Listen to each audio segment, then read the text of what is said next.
ولد المرة مشاطر تعرف ليش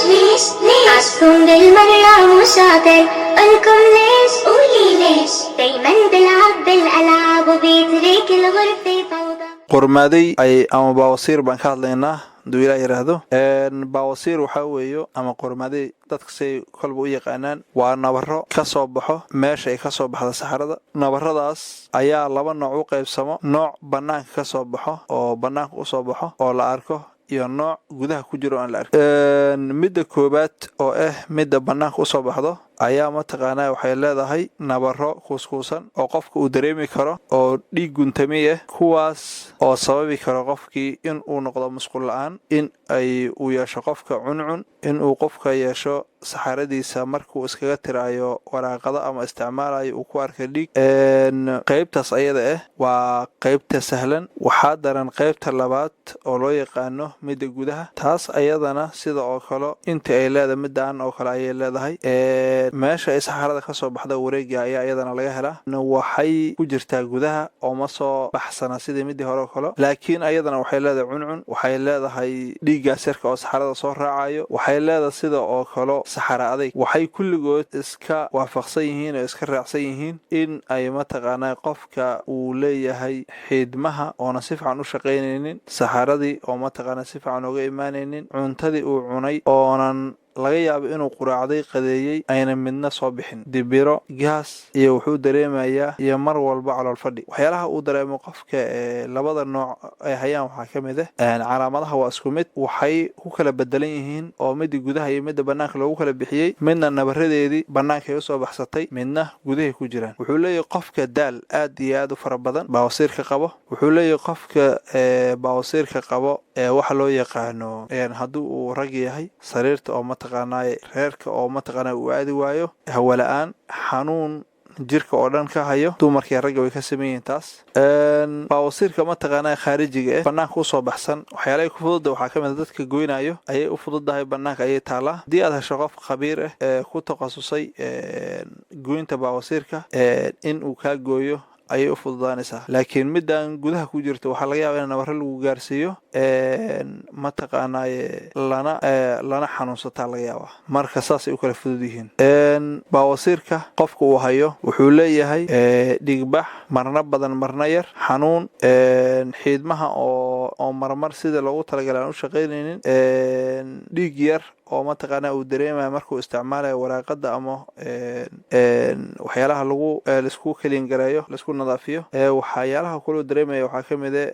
xoogaa mataqaanaa cuncun oo meesha saxarada kasoo baxda uu ka dareemayo waxyaalahaasoo dhan waxay ka mid tahay calaamadaha oo mataqaanaa qofka uu dareemi karo baawasiir inuu hayo ama qormaaday waxyaalaha qofka laga rabo inuu isku daaweeyo baawasiirka markii ay hayso waxaa ka mid in uu qofka isticmaalo meesha uu ku fadhiisanaya ay noqoto meel isbuunya inuu isticmaalo cuntooyinka naturalka oo caloosha jilciyo mar walba calooshiisa uu jilciyo in uu meesha nadiifiyo biyo karkarsan oo cusbo leh uu ku dhaqo mar walbo fadhigiisana uu ka dhigto fadhi raaxa leh mar walba oo meel isbuunya ama aanan adkeyn uu ku fadhiisto markii aad ku fadhiisato meel adag waxyaalaha sababi kara waxaa ka mid in ay meeshii dhacaan ay soo dayso dhacaankana meel kale oo fiyow uu ku taabto kugu bataa nabrada xanuun kugu bata dhiigbaxa iyo ayaa ka mid xanuunkan baawasiirka waxyaalaha uu sabab waxaa ka mid in uu qofka uu noqdo dhiig la-aan waxyaalaha uu sabab waxaa ka mid inuu qofka noqdo dhiig la-aan baawasiirka waxyaalaha uu sabab waxaa ka mid inuu qofka uu noqdo qof aan tabar lahayn tabar qof aanan lahayn waxyaalaha aan dadka kula talinayna waxaa ka mid in ay markay isku arkaan xanuunkaas ayna sahlanin u degdegaan meelaha laisku daaweeyo hadday noqoto goysmo iyo hadday noqoto daawo qaadasho beriya ugu dambeysay waxaa soo baxday daawooyin aad u saaciideynaya qofka oo leh boomaato oo leh kaniini oo habbo leh oo leh budo lagu darsanayo shaaha kuwaas oo aad kaaga caawinayo xanuunka baawasiirka ehna daawo lagu kalsoon yahay oo mataqaanaa aad iyo aad u fiican waxyaalaha inaan caawa cadeeyo aan u baahanayo waxaa ka mid ah in baawasiirka aan u naqaano inaad u tagto dhakhtar uuna kaa sanceeyo nabaradan yararka ahoo meesha ku yaalan la gooyo way ka xeel dheer tahay taas baawasiirka sida la arkay waxay xiriirsan tahay ilaa xiidmaha ayay mataqaanaa saameyn ku reebaysaa waxay kaloo leedahay albaabo meesha ay saxarada ka soo baxaysa ayay waxay ku suubisanaysaa albaabo qofka baawasiirka aan qabin ama calooshiisa ay saxan tahay ama nidaamkiisa cuntada uu saxan yahay markuu cunto cuno intuu cuntada kala gaarin ayaa waxaa qabanaysa saxaro sida markii ay kaadi ku qabataba aad mataqaanaa musqushu aadoo kale ayaad u aadaysaa laakiin qof waxaad arkaysaa dhahayo waan casheeyey waan quraacday wax walbaan cunay haddana musqul ma aaday qofkaasaa ogaado inay hayso baawasiir xagga laga soo bilaabin ay tahay xiidmaha iyo gudaha hoose marka adiga oo gudaha soo daaweyn haddaad dhahdo bannaankan daaweynaya wax faa'iido ee ma laho waa waxbo marka daawadaas ayaa mataqaanaa waxaa laga helaa Nairobi waxaa laga helaa Garissa meelo badan ay taala waa habol waxaad ka heleysaan hadda xaruntanada ee Daarul Khayr ku taala magaalada Garissa oo kale waad ka heleysaan reer Garissa oo kale iyo nawaaxigeeda wixii jooga baawasiirka marka waxyaalaha aan dad kula talinayo waxaa ka mid ah oo kula soo taliyay in ay laasimaan nadaafada meeshaan waa meel mar walba huursan waa in qofka uu ku dhaqo biyo qandac oo cusbo leh waa qofka inuu mataqaanaa meel isbuunye uu ku fariisto waa in uu qofka isticmaalo qudaar ama mataqaanaa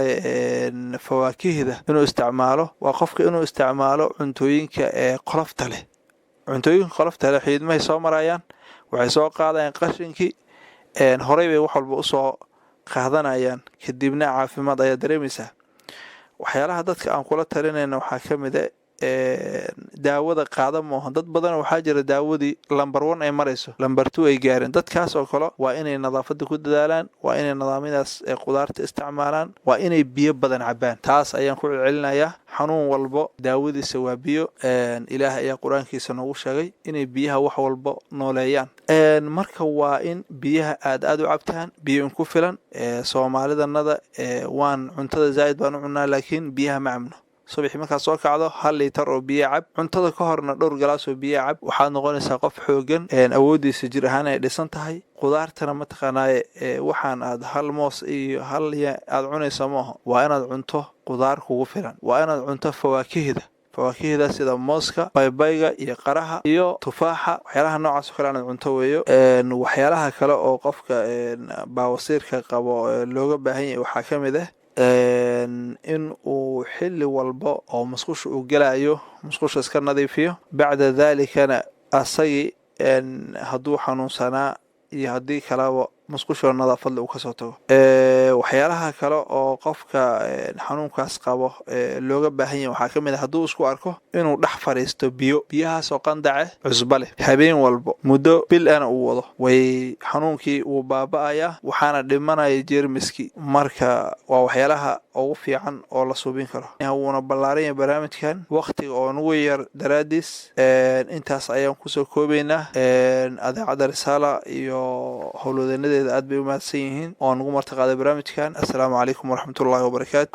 غلب ماما على طول الله يعينا الله يعين غلب ماما على طول الله يعينا الله يعين ولد بالمرة مو شاطر عالصم بالمرة مو شاطر هلا صار والد شاطر هلا عالصومي